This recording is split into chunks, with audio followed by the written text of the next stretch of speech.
We all read every single day, right? But how much of it do we actually, get? In this explainer, we're going to tear down the 3 skills that will change how you read forever. We're talking about finding the main point, spotting the details that back it up, and maybe most importantly, uncovering that deeper message. Let's do this. Okay, let's start with a feeling I know we've all had. You're surrounded by words, a sea of text on a page, but you feel like you're not taking in a single one. It's that moment where your eyes are moving, but your brain just isn't keeping up. That's the first hurdle we need to clear. Sound familiar? Yeah, I thought so. You get to the bottom of the page, and you just kind of stare into space and think, wait, what did I just read? If you've been there, you are definitely not alone. It's the classic sign that you're just scanning, not really reading. Exactly. It feels like the words are just washing right over you and nothing is sticking. But here's the good news. There's a fix for this. It's all about learning to see the hidden structure inside any piece of writing. Once you can do that, reading goes from being a chore to, well, an act of discovery. So, where do we start?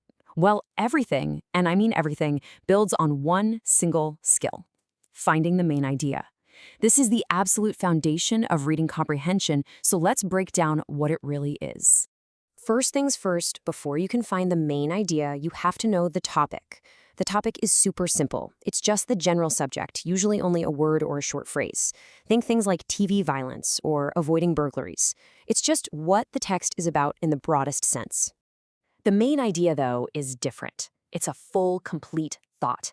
It takes that simple topic and makes a specific point or an argument about it. It's the answer to the big question. What's the one thing the author really wants me to walk away with here? Okay, check out this example. It makes the difference crystal clear. The phrase, growing up in a small town, that's just a topic.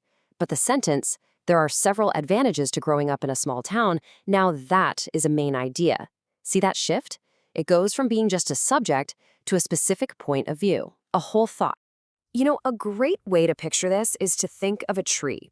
The main idea is the big, strong trunk right in the center. It's the core structure that holds everything else together.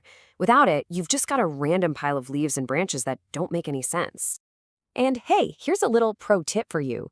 Authors often leave clues, like little breadcrumbs. If you can train your brain to spot phrases like, the main focus is, or in essence, you should pay really close attention. These are basically bright, flashing signs pointing you right to the main idea. All right, so we found the trunk of our tree, the main idea. Awesome. Now, let's talk about the framework that gives it all its strength and makes it believable, the supporting details. So what are supporting details? They're the proof. They're all the facts, the specific examples, the reasons, and the descriptions that an author uses to show you that their main idea is actually true. They answer the how and the why behind that big central point. Let's go back to our tree. If the main idea is the trunk, then all the supporting details are the roots and the branches. They anchor that main idea in solid evidence, and they branch out to give it substance and depth. It's what makes an idea feel real and fully thought out.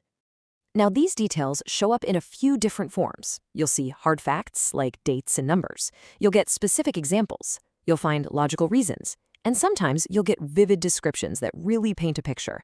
When you're reading, you should be on the lookout for these. They're how you test if the main idea really holds water. And here's a super practical tool. You can actually use a simple graphic organizer to map all this out.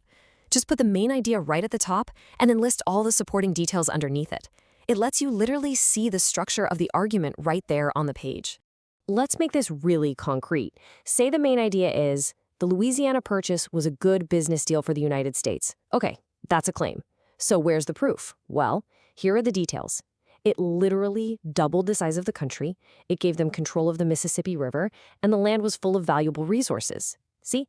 Each detail is a solid piece of evidence that supports that main idea.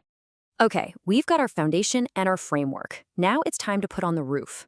This is where we take our reading to the next level by understanding the difference between the main idea of a text and its deeper theme.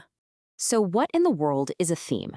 Well, think of it as the lesson or the moral of the story. It's not about the specific characters or the plot. It's that big life idea, that universal message that you can apply to your own life long after you finished reading.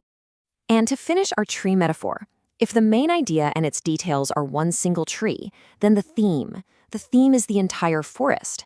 It's the bigger universal ecosystem of ideas that this one specific story happens to be living in.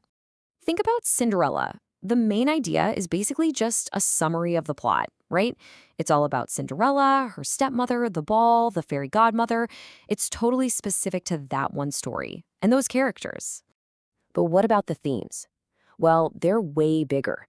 Things like good eventually triumphs over evil or never give up on your dreams. These are lessons you could pull from hundreds of different stories, not just Cinderella.